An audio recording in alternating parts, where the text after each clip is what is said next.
Halo semua, apa kabar? Salam sehat dan bahagia ya. Baiklah, kali ini kita akan membahas tentang Bapak Pendidikan Nasional Indonesia. Ada yang tahu siapa dia? Ya, dia adalah Soehardi Suryaningrat alias Ki Hajar Dewantara. Oke, beliau adalah salah seorang putra bangsa yang sangat jenius. Di usianya yang sangat muda, dia mendapat beasiswa buat sekolah di sekolah kedokteran Belanda yang ada di Batavia. Yang mana kala itu, buat seorang pribumi, bisa sekolah aja syukur. Selain pintar, dia juga berani menyuarakan kritikan keras atas kolonialisme Belanda. Ya, walaupun pada akhirnya dia dibuang ke Belanda.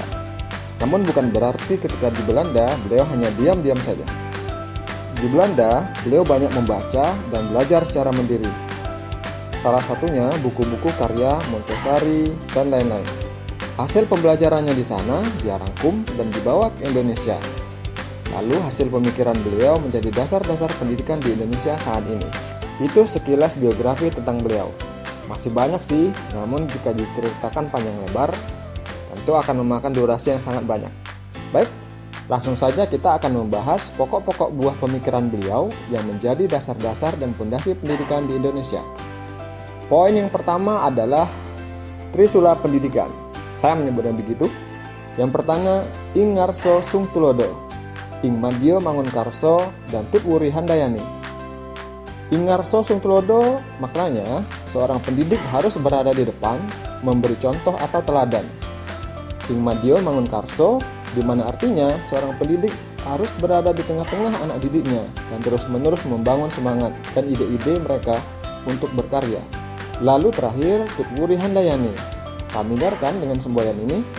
Nah, semboyan ini ada di logo pada seragam siswa dan siswi di Indonesia.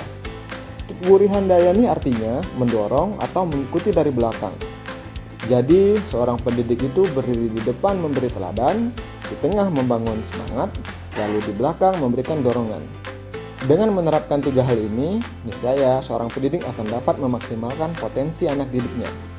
Selanjutnya poin kedua, yaitu setiap anak itu lahir dengan kodratnya masing-masing dan peran pendidikan adalah bagaimana agar mereka dapat tumbuh dan berkembang menjadi versi terbaik dari dirinya. Beliau menganalogikan dengan perumpamaan bahwa pendidik adalah seorang petani dan sekatung bibit adalah anak didik. Di dalam kantung tersebut terdapat bibit jagung, padi, dan lain-lain. Seorang petani hanya dapat menuntun tumbuhnya padi.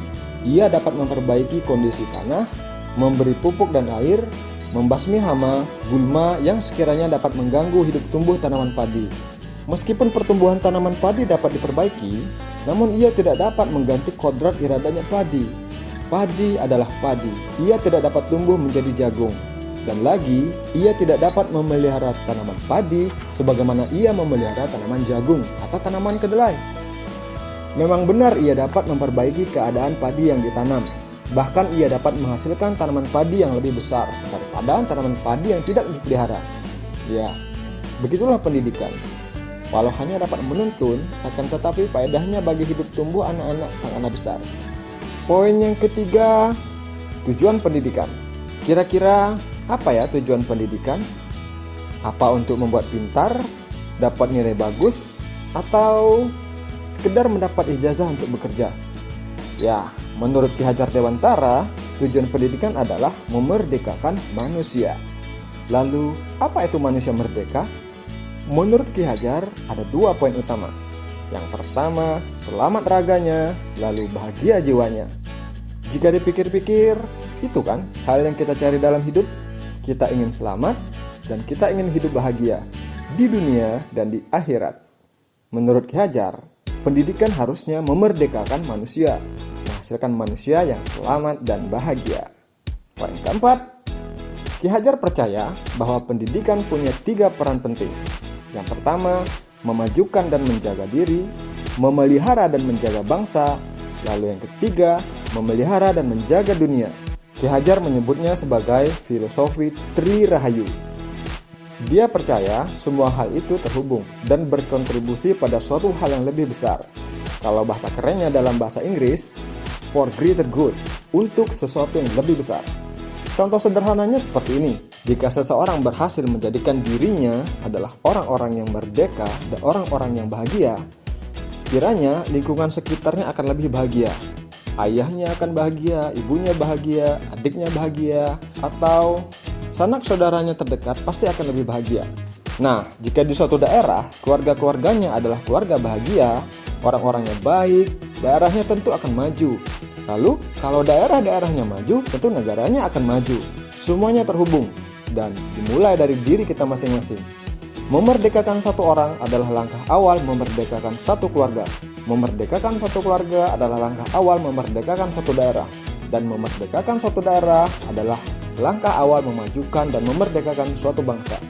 Saat ini kita berjuang agar semua bisa bahagia. Ini bukan lagi zaman di mana kita harus mengorbankan orang lain agar kita bisa bahagia. Tidak, saat ini kita harus berjuang agar semua bisa bahagia. Kita bahagia, mereka bahagia, semua bahagia. Poin selanjutnya, Ki Hajar juga mengemukakan tentang 3 yaitu pendidikan itu harus continue, konvergen, dan konsentris. Continue artinya berkelanjutan.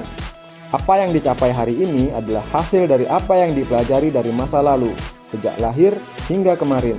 Dan apa yang dipelajari hari ini akan berguna untuk besok hari dan masa depan. Belajar itu terus-menerus sepanjang hidup. Dan kita harus berjuang agar hari esok akan lebih baik dari hari ini. Walau itu cuma 1%. Pokoknya harus lebih baik. Dan tentunya hasilnya akan luar biasa buat hidup kita. Kemudian, konvergen. Artinya, ilmu harus dari berbagai sumber. Ambillah ilmu dari mana saja. Ingat semboyan, semua tempat adalah sekolah, setiap orang adalah guru, dan semua waktu adalah belajar.